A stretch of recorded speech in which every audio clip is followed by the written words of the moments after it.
तो लोकसभा चुनाव के 5 फेज पूरे हो चुके हैं और पांचों फेज में आम पब्लिक के परसेप्शन में एनडीए के हक में सबसे ज्यादा सीटें जिताने का दारोमदार किसी के ऊपर समझा जा रहा है तो उत्तर प्रदेश के मुख्यमंत्री आदित्यनाथ योगी है।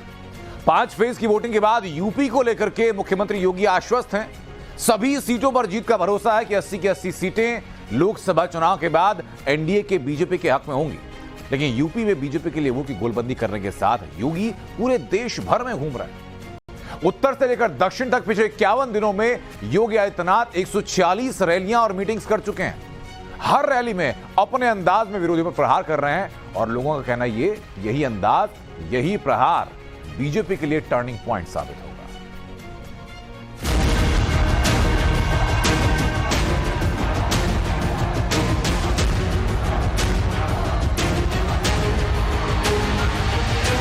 कांग्रेसियों को देखो ना, दुर्बुद्धि है, इनके अंदर दुर्योधन की आत्मा प्रवेश कर गई है, ये मानने वाले नहीं है। बेटी और व्यापारी की सुरक्षा के लिए जो खतरा बनेगा उसके लिए जेल नहीं, जहन्नुम का रास्ता खुला होगा, जहन्नुम का। शब्दों में वही शक्ति है, तेवर में वही तल्खी है, अंदाज में वही आक्रामकता, वही आत्मविश्वास जिसके लिए योगी आदित्यनाथ विख्यात है। सबसे बड़े लोकतंत्र के सबसे बड़े वोट युद्ध में सियासी शत्रुओं को परास्त करने के लिए कुरुक्षेत्र में खड़े बीजेपी के सबसे बड़े योद्धाओं में से एक योगी आदित्यनाथ ने कांग्रेस पर कुछ यूं मुगलिया बाणों से प्रहार किया। इनके अंदर एक आत्मा घुस गई है। आपने मुगल काल के सबसे क्रूर बादशाह औरंगजेब का नाम सुना होगा। औरंगजेब का नाम सुना है? कोई मुसलमान भी अपने पुत्र का नाम औरंगजेब नहीं रखता, लेकिन मैं कह सकता हूं ये विरासत टैक्स कांग्रेस का, ये औरंगजेब का जजिया कर है, जजिया कर। और जजिया कर लगाता था, वह बोलता था या तो जजिया कर दो और नहीं तो मुसलमान बनो। बहनों और भाइयों, हमें औरंगजेब की आत्मा को स्वतंत्र भारत में जीवित नहीं होने देना है। तो फिर कांग्रेस और आम आदमी पार्टी के गठबंधन को परास्त करिए। योगी आदित्यनाथ कुरुक्षेत्र में बोल रहे थे, तब उन्होंने जिक्र माफियाओं का किया। संकेतों में माफिया मुख्तार के हिसाब के बारे में कुछ यूं बताया। 25 करोड़ की आबादी का राज्य है। पहले वहां पे सरकार कमजोर थी और माफिया और अपराधी बड़े भारी थे। उनके हर जिले में पैरेलल सरकार चलती थी, उनकी हुकूमत चलती थी। आज हमने उन सभी माफिया और अपराधियों को जहन्नुम में पहुंचा दिया है। वे चले गए, सबकी राम नाम सत्य है हो गया है। बेलौस, बेबाक और बिंदास अंदाज में बोलने वाले बुलडोजर मार्का बाबा जाटलैंड में गरज रहे थे। कुरुक्षेत्र से पहले वो चंडीगढ़ में थे। वहां जब यूपी की कानून व्यवस्था का उदाहरण समेत व्याख्या की, तब उन्होंने बताया कि कैसे दंगाइयों को काबू किया गया। उत्तर प्रदेश में दंगे समाप्त, और दंगे ही नहीं समाप्त हुए, अब तो उत्तर प्रदेश में सड़कों पर नमाज पढ़नी भी लोगों ने बंद कर दी है। अब तो उत्तर प्रदेश में मस्जिदों की मीनारों से माइक भी उतर गए हैं। वो कह रहे हैं भैया अब हम लोग भी शांति से रहना चाहते हैं। नरेंद्र मोदी के 400 पार के लक्ष्य को हासिल करने के लिए योगी आदित्यनाथ पूरी ताकत के साथ लगे। यूपी में अपने हिसाब से हवा का रुख मोड़कर वो हरियाणा पहुंचे।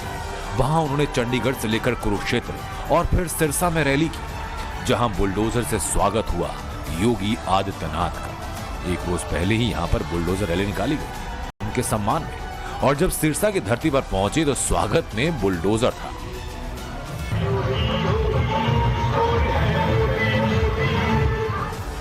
बीजेपी के लिए वोटर्स को गोलबंद करने के लिए योगी आदित्यनाथ बेहिसाब मेहनत कर रहे हैं। देश भर में घूम रहे यूपी के मुख्यमंत्री पिछले 51 दिनों में 119 जनसभाएं कर चुके हैं, 15 प्रबुद्ध सम्मेलन और 12 रोड शो कर चुके हैं। देश भर में बीजेपी के पक्ष में माहौल बनाने में जुटे योगी आदित्यनाथ ने अपने सूबे में जहां सबसे ज्यादा लोकसभा की सीटें, जहां सारी सीटें जीतने का टारगेट फिक्स किया है बीजेपी ने, जहां की एक एक सीट पर योगी की नजर है, वहां 19 मई को एक दिन में 6 रैलियां की 51 बरस के मुख्यमंत्री ने।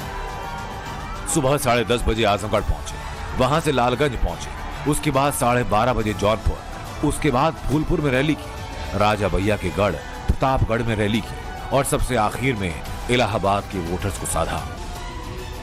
यूपी के मुख्यमंत्री यूपी के गांव गांव गली गली घूमने के बाद जब हरियाणा पहुंचे तो विरोधियों पर जमकर प्रहार किया। कांग्रेस कहती थी कि देश के संसाधनों पर पहला अधिकार मुसलमानों का है। कहां देश का हिंदू जाएगा, कहां सिख जाएगा? और अभी तो सिटीजनशिप अमेंडमेंट एक्ट लागू हुआ है, कांग्रेस के पेट में दर्द होने लग गया। कह रहे सब क्यों कर रहे हैं? अरे भाई, पीड़ित मानवता की सेवा भारत नहीं करेगा तो कौन करेगा? लेकिन एक कांग्रेसियों को देखो ना, ये दुर्बुद्धि है, इनके अंदर दुर्योधन की आत्मा प्रवेश कर गई है।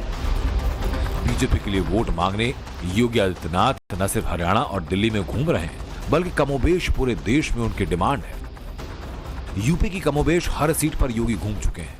यूपी को भगवा पक्ष में साधने वाले योगी बिहार, महाराष्ट्र, राजस्थान, बंगाल, जम्मू, उत्तराखंड और छत्तीसगढ़ जैसे राज्यों में रैली कर चुके हैं। इसके अलावा हरियाणा, चंडीगढ़ और दिल्ली में योगी का जलवा दिखा है। चंडीगढ़ में जब योगी बोल रहे थे तब उन्होंने पाकिस्तान का भी जिक्र किया। तो पटाखा भी जोर से फट जाए ना तो पाकिस्तान पहले सफाई देता है, कहता मेरा हाथ नहीं है, मैंने इसमें कुछ नहीं किया है, क्योंकि उसे मालूम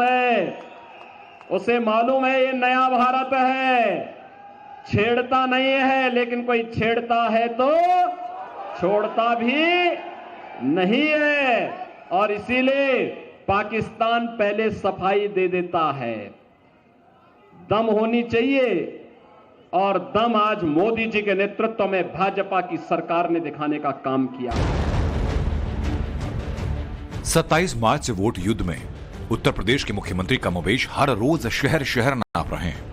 महाराष्ट्र से बंगाल तक, यूपी से लेकर छत्तीसगढ़ तक योगी आदित्यनाथ ने कैसे हवाओं का रुख अपने हिसाब से मोड़ा, इसके बारे में आपको आगे विस्तार से बताएंगे। मगर उससे पहले जान लीजिए कि बीजेपी के सबसे बड़े नेता यानी नरेंद्र मोदी ने जब से 24 के चुनाव में भगवा लकीर खींचने के लिए कितनी रैलियां की हैं अब तक। उत्तर से लेकर दक्षिण तक कमोबेश पूरे भारत में पीएम मोदी ने रैलियां की हैं। अब तक पीएम मोदी 126 जनसभाएं कर चुके हैं, जबकि इस दौरान उन्होंने 21 रोड शो किए। मतलब करीब 74 बरस के प्रधानमंत्री ने 147 रोड शो और जनसभाएं की।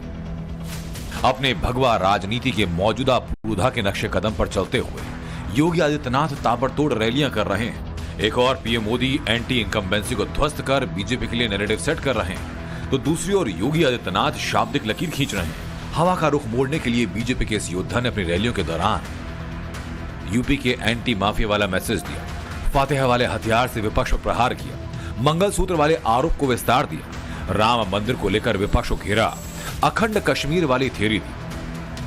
जब चुनाव के लिए वोट जुटाने की शुरुआत हुई थी तब योगी आदित्यनाथ यूपी की सारी सीटें जीतने के लिए कुछ यूं कानून व्यवस्था का हवाला दे रहे थे। आज देख रहे हो कि दंगा करने वाले भूल ही गए, दंगा भी कभी होता था। उल्टा लटका दिया जाता है उनको। दंगा करते हैं तो तुरंत पकड़ करके उल्टा लटका कर नीचे मिर्च का झोंका लगा दिया जाता है कि हमेशा के लिए भूल जाए। माफियाओं का जिक्र करते हुए यूपी के भगवाधारी मुख्यमंत्री ने विपक्ष को कुछ यूं सवालों के चक्रव्यूह में खड़ा किया। भारतीय जनता पार्टी कहती है कि हमारे व्यापारी और बेटी को सुरक्षा देंगे, और ये लोग जो आतंकवादियों के और माफियाओं के लिए फतिया पढ़ने का काम कर रहे हैं ना, इनको 5 साल के लिए फिर से कहे कि जाओ भाई आप फतिया ही पढ़िए, हमें देश को आगे बढ़ाने दीजिए। अरे माफिया और अपराधियों के लिए फतिया पढ़ने से क्या देश का विकास होगा क्या? जैसे जैसे चुनाव आगे बढ़ा, नए हथियारों से प्रहार होते रहे। पहले राम मंदिर का जिक्र, बीजेपी की भगवा ताकत का एहसास, और फिर मंगलसूत्र वाली एंटी कांग्रेस थ्योरी को आगे बढ़ाया। ममता बनर्जी के गढ़ में खड़े होकर योगी आदित्यनाथ ने दीदी को हिंदुत्व के एजेंडे पर घेरा। जिस बंगाल ने कभी देश को राष्ट्रगीत वंदे मातरम दिया था, राष्ट्रगान जनगण मन दिया था, वह बंगाल आज यहां से चित्कार रोने की और कराहने की चित्कार क्यों उठ रही है? जिस बंगाल ने भारत को सिखाया था कि गर्व से कहो हम हिंदू हैं, उस बंगाल में आज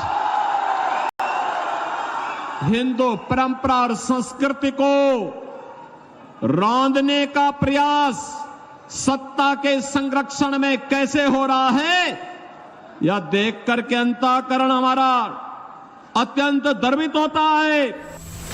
सूबे दर सूबे सियासत को अपने हिसाब से साधने के लिए घूम रहे योगी जब महाराष्ट्र में थे तो अखंड कश्मीर पर कुछ यूं भविष्यवाणी की।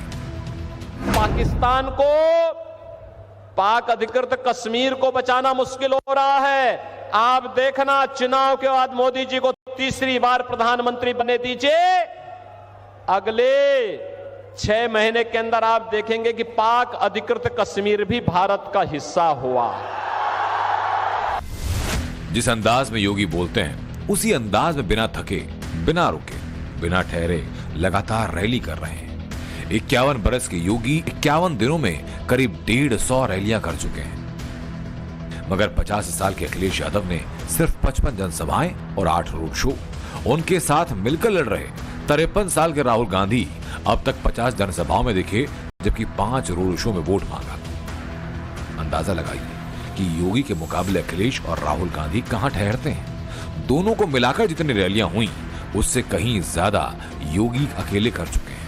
और यही वजह कि योगी को मौजूदा भगवा राजनीति का सबसे बड़ा योद्धा कहा जा रहा है। Bureau report, times now Bharat.